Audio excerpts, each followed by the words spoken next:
자, 새로운 한 주의 시작, 월요일입니다. 오늘은 고린도전서 14장의 말씀을 가지고 하이라이트 묵상의 시간, 한 주간을 한번 시작해 보겠습니다. 이 고린도전서 14장에서 바울이 시작하는 문제야말로 실제로 고린도 교회가 처했던 그런 가장 큰 어려움이었죠. 바로 이 이야기를 하기 위해서 바울은 지금까지 12, 13장 계속해서 신학적인 기초공사를 해놓았다. 그렇게 이해하시면 되겠습니다. 자신들의 영적인 그런 은사를 과시하기 위해서 이 영적인 은사를 기준으로 누구는 훌륭한 성도다. 그런가 하면 누구는 좀 모자라는 그런 성도다. 지금 이런 분위기가 이 고린도 교회에 굉장히 팽배했다는 거예요. 그래서 뭡니까? 바울은 지난 시간에 우리가 살펴본 대로 이 사랑을 이 아가페, 사랑을 최고의 은사로 먼저 제시했죠. 그래서 1절 말씀도 지금 그렇게 바울이 권면하지 않습니까? 계속해서 사랑을 추구하라. 이 사랑 안에서 지금 14장의 전체 긴 내용이 시작된다는 거예요. 자, 그렇다면 고린도 교회의 더 구체적인 문제가 뭐였는가? 공동체 예배를 드리는데요. 이 여러 교인들이 예배 도중에 이 성령의 영감 아래 서로 알아들을 수 없는 말을 동시에 하면서 무질서한 어떤 혼란에 빠지게 되었는데요. 우리는 흔히 이를 가리켜 뭐라 부릅니까? 방언이라 부르죠. 아마 이 방언을 지나치게 남발하면서 일종의 과시욕, 서로 막 더 거룩하게 신령하게 보이려고 하는 이 경쟁하는 일이 벌어진 거예요. 일종의 황홀경이죠.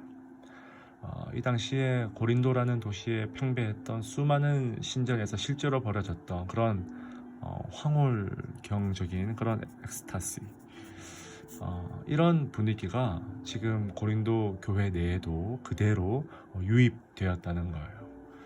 실제로 고린도 교회는 아직 어린 교회 아닙니까? 아직 그리스도인이 된 지 얼마 되지 않은, 그러니까 예전에 이교도적인 이런 습관들이 아직 여전히 남아 있었다라는 거예요. 자, 그래서 바울은요, 처음 1절부터 5절까지 방언과 예언의 이 차이점을 명확하게 규명해 줍니다. 우리 먼저 파란색으로 이 방언에 대해서 어떻게 말하는지 한번, 바울이 어떻게 말하는지 한번 볼까요? 자, 방언은요, 사람에게 하지 아니하고 하나님께 하나니. 그래서 알아듣는 자가 없고 영어로 비밀, 신비, 미스테리라고 부르는 미스테리온입니다. 결국 알아듣는 자가 없는 그런 어려움이 생긴다는 거예요. 그래서 방언을 말하는 자는 누구의 덕을 세웁니까? 자기의 덕을 세운다. 자, 그런가 하면 반대로 이 방언과 대비되는 이 예언을 한번 봅시다. 예언. 자, 먼저 예언을 저는 이렇게 한번 여러분들이 알기 쉽게 한번 구분해 보고 싶어요. 자, 예언에는 두 가지 종류가 있는데, 첫째, 사도적인 예언이 있습니다. 그리고 두 번째, 은사적 예언이 있어요.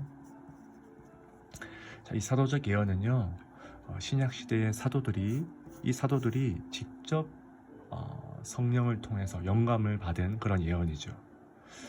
그런데 이것은 우리가 흔히 정경이라 불리는 이 신약 성경이 완성되면서 명확하게 이것은 중지되었습니다.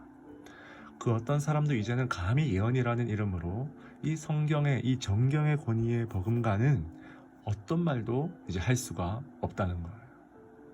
자, 그러나 은사적 예언이 있죠.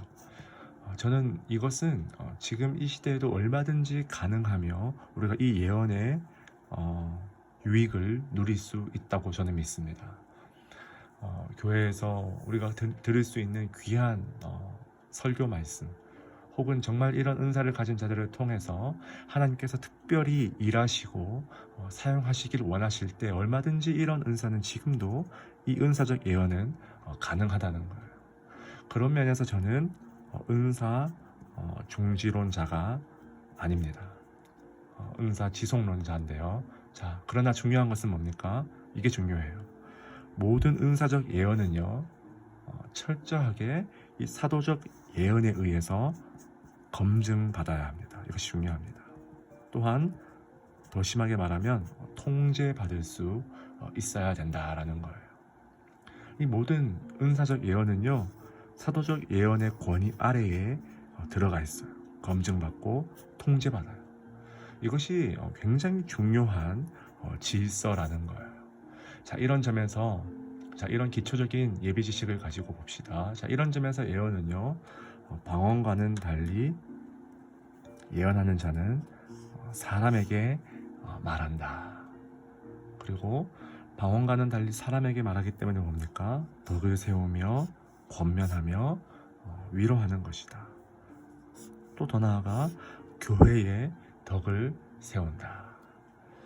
여러분, 이 교회 공동체를 세우는 일, 여러분, 이 고린도전서의 가장 지금까지 우리가 살펴본 이 중요한 핵심적인 주제 아닙니까?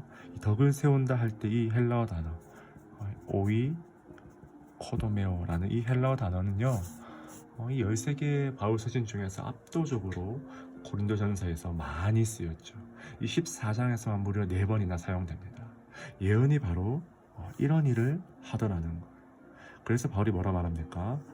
너희가 다 방언 말하기를 원하지만 특별히 예언하기를 내가 원하노라. 왜요? 예언은 덕을 세우며 권면하며 위로하는 것이기 때문에.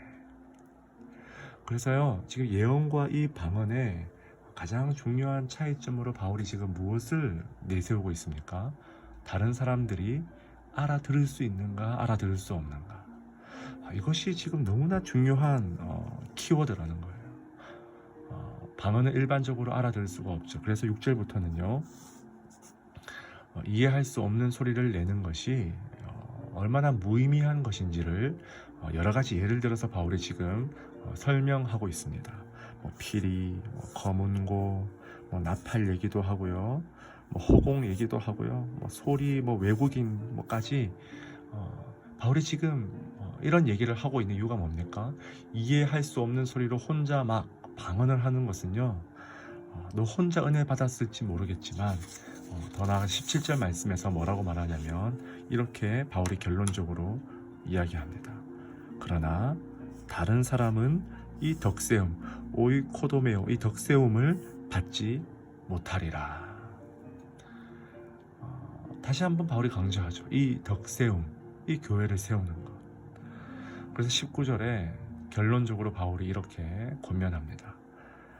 깨달은 마음으로 5마디 말을 하는 것이 1만 마디의 방언으로 말하는 것보다 나으니라. 5마디가 1만 마디보다 훨씬 더 교회를 위해서 유익할 수 있다라는 거예요. 굉장히 중요한 그런 권면이죠. 저는 이 구절을 보면서요, 목회자로서 저 자신을 한번 돌아봤어요. 과연 나의 이 메시지, 복음의 메시지가 제대로 들려지기 위해서, 이해되기 위해서 나는 얼마나 몸부림치고 있는가. 바울은요, 이 시대의 그리스도인과 교회들에게 이렇게 도전하고 있어요. 과연 이해할 수 있는 말로 얼마나 효과적으로 기독교 신앙과 복음과 이 진리를 전할 수 있는가. 이해할 수 있는 말.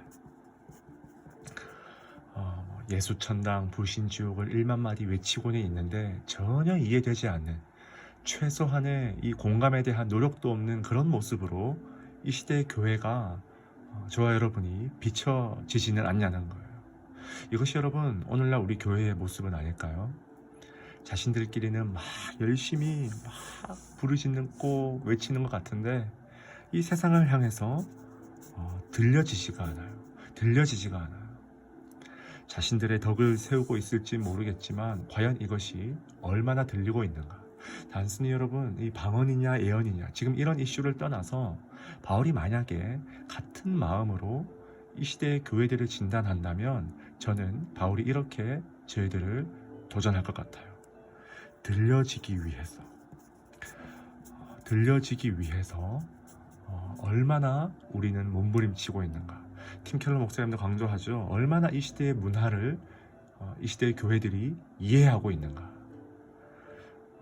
1만 마디의 허공을 때리는 이 말이 중요한 것이 아니라 정말 들려지기 위한 몸부림으로, 절제된 언어로, 정말 세상과 소통하기를 원하는 민감하고 예민한 영성으로 들려질 수 있는 이 5마디의 말, 이것을 위해 더욱더 고민하는 당장 저부터요, 목회자와 성도들, 그리고 교회가 되어야 하지 않을까. 결국 이것이 여러분 바울이 말한 최고의 은사인 바로 사랑이죠. 내가 전하고 내가 살아내는 이 복음이 들려지기 위해서 몸부림치는 것, 이게 결국 사랑이고 이게 결국 사랑의 언어죠. 우리는 이 메시지를 깊이 새겨서 사랑 없는 1만 마디의 이런 말이 아니라 내가 일방적으로 말하기 위해서 몸부림치는 것이 아니라 반대로 들려지기 위해 몸부림치는 저와 여러분 될 수 있길 주님의 이름으로 간절히 축원드립니다.